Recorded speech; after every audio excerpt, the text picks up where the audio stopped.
Em 11 de março de 2020, a Organização Mundial da Saúde fez um anúncio. Nas 2 últimas semanas, o número de casos do Covid-19 fora da China aumentou 13 vezes. O Covid-19 pode ser caracterizado como uma pandemia. O coronavírus já havia dominado a China, Coreia do Sul, Irã e Itália. E isso foi um alerta para os outros países, onde está se espalhando rapidamente. Nos dias e semanas que virão, esperamos ver o número de casos, mortes e países afetados crescerem ainda mais. O avanço do Covid já é algo que não pode ser parado, mas ainda podemos desacelerá-lo. Mas precisamos agir agora.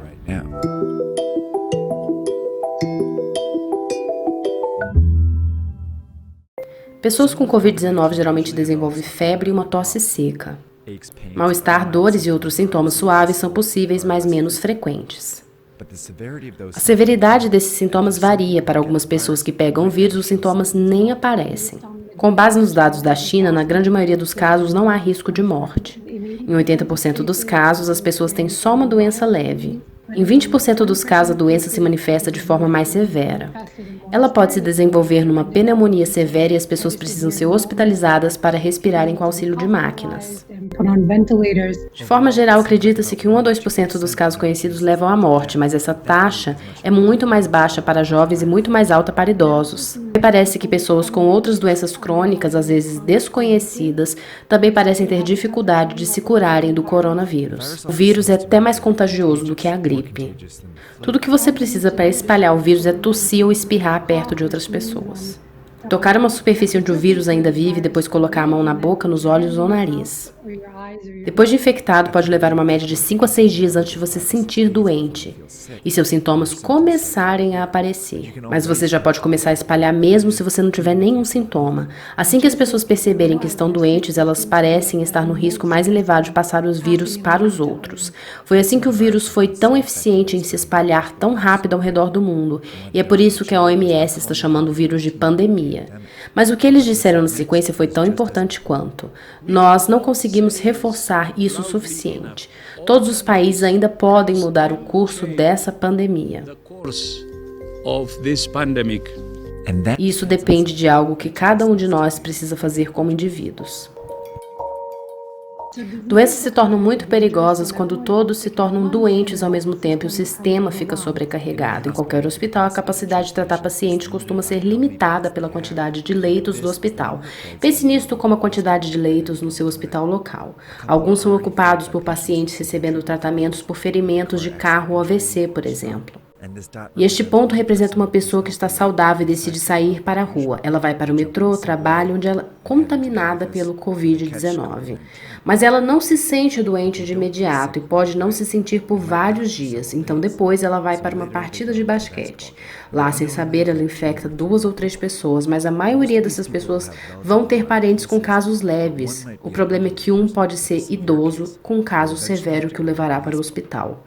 Mas estes 3 que estão infectados e não sentem sintomas sairão para a rua novamente, no metrô, no escritório, para a rua depois do trabalho, infectando várias outras pessoas, das quais 20% precisarão ir ao hospital. Em um curto período de tempo, esse processo multiplica o número de pessoas que irão ao hospital diariamente. Rapidamente o hospital se lota e a crise se inicia. Pessoas com casos severos do Covid não conseguem se tratar e algumas que poderiam ter sido salvas morrem. Além disso, pessoas com outras doenças também não conseguem se tratar e algumas morrem. Este crescimento no número de casos severos causa mortes evitáveis. Foi isso que ocorreu na Coreia do Sul, no Irã e na Itália, todos passando de 100 casos para mais de 5.000 casos em menos de 2 semanas. Muitas pessoas morreram por não conseguirem acesso aos hospitais. Essa superlotação é composta somente por casos severos, mas foi gerada por pessoas que não se sentiram doentes, mas espalhavam a doença em público. O que significa que as pessoas mais capazes de evitar essas mortes desnecessárias somos nós, que não temos sintomas. Para desacelerar este vírus, você precisa agir como se já o tivesse, evitando transportes públicos, aglomerações e até mesmo pequenos encontros sociais. Você diminui a sua chance de ser contaminado, de espalhar a doença. Isso é chamado de distanciamento social. Se uma parcela suficiente de nós fizer isso, o vírus ainda vai se espalhar, mas muito mais lentamente. Com o tempo, muitas pessoas são contaminadas, mas com menos casos severos, os hospitais ficam menos sobrecarregados. Essa linha se suaviza, todas as pessoas são tratadas e menos pessoas morrem. Esses são os dois meios que a pandemia do Covid-19 pode acontecer, mas este apenas ocorre se todos fizerem sua parte. Essa é a razão pela qual especialistas da saúde e autoridades estão pedindo quarentena. Esse é também o motivo dos Estados Unidos muitas empresas estarem mandando seus funcionários trabalharem de casa e eventos esportivos estão sendo cancelados. Pode até parecer exagero, mas já funcionou antes. Em 1918, as cidades da Filadélfia e St. Louis foram atingidas por uma gripe, mas responderam de formas diferentes. Na Filadélfia, autoridades permitiam um grande desfile. Enquanto São Luís, as autoridades se preparavam e fecharam escolas, teatros e bares. Os hospitais da Filadélfia lotaram e muitas pessoas morreram como resultado disso. No entanto, na outra cidade, conseguiu-se evitar as mortes excessivas. 100 anos depois, estes são dois cenários que enfrentamos. A diferença não é se você vai pegar o coronavírus, mas quando você vai pegar. Esta pode ser a diferença entre a vida e a morte, talvez até para alguém que você conheça. Então, haja agora.